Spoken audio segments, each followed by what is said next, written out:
Hey everybody, happy Thursday. This is a real live freezing porch talk that I'm going to do tonight. It's I guess about 20 degrees right now.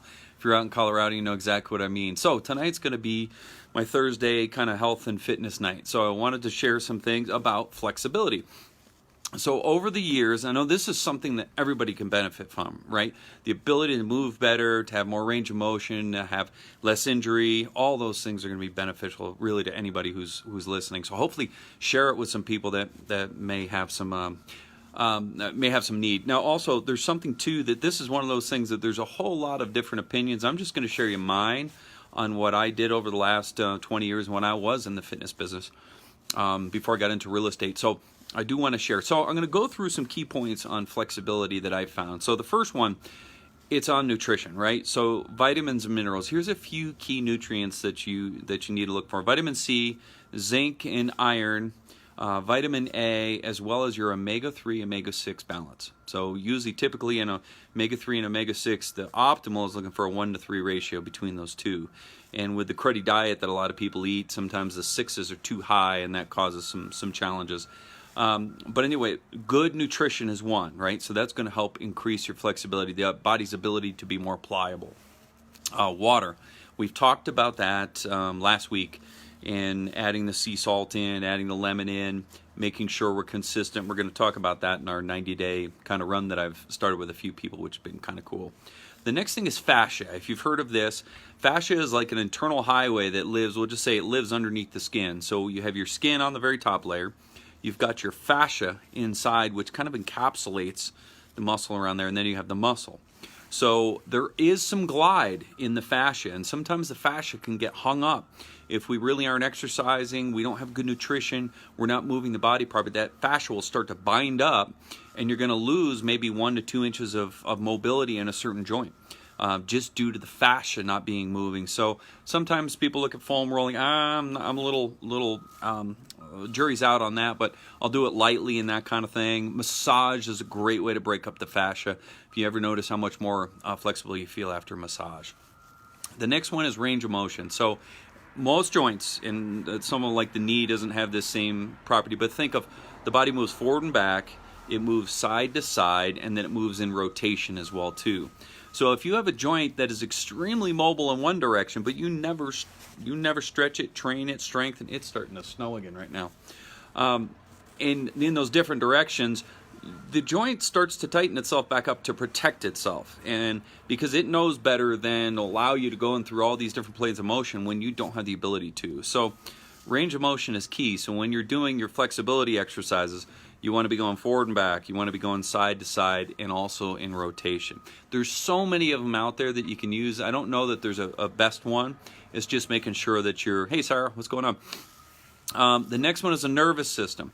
If your body doesn't know what it's doing, it's not going to let you do it. So if you haven't gone into a position where you need a long hamstring length, the body's not, until you preset it and you tell as far as the cerebellum, which is what operates all your muscles and everything in there, if you don't tell it what to do, it's not going to know what to do. So when I go down to this next thing is where I talk about long-term or long-range isometrics, where you're going through a full range of motion on an exercise and a short range of motion on an exercise. Long and strong is really what I always look for. How long and strong can the muscle be? Because that muscle, your body's smarter than we are. So if it knows that a long lever motion is going to cause a lot more power and that hamstring is going to pop, it's not going to let you go there. So what my opinion is, we have to develop strength and length at the same time. So I do very little stretching now, but I do my full range of motion in my exercises. I make sure I get to a full length and then a shortened length and let the body work in between, if that makes sense there, right? There's one technique that Dr. John Marchese showed me. It's called nerve flossing. And there is, especially with people that have sciatic problems. And you can look this up. There's great stuff on YouTube. You can look this up online. Look for nerve flossing.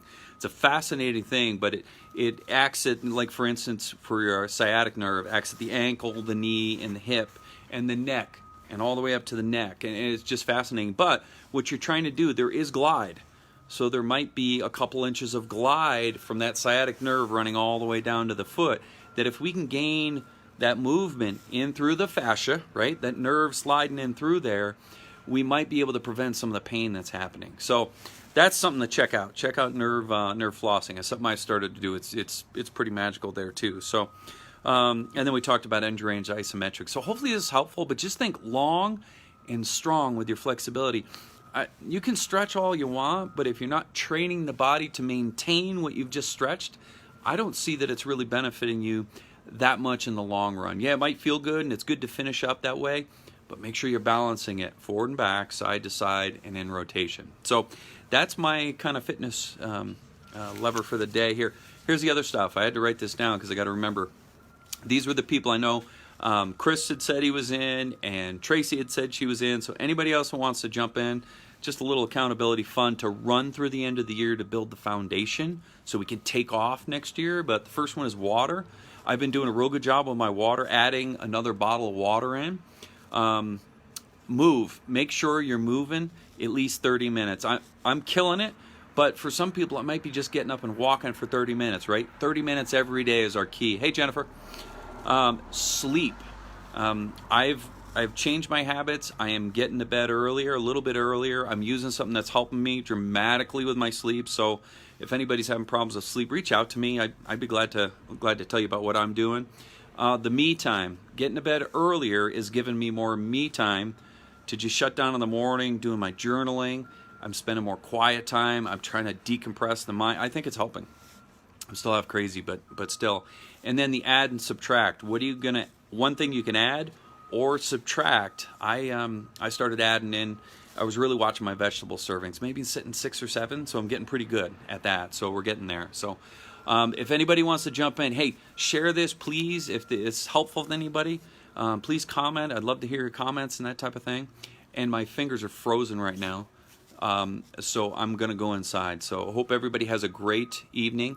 Try some of this stuff, research some of this stuff, ask me questions. I'd be glad to help. Have a great day.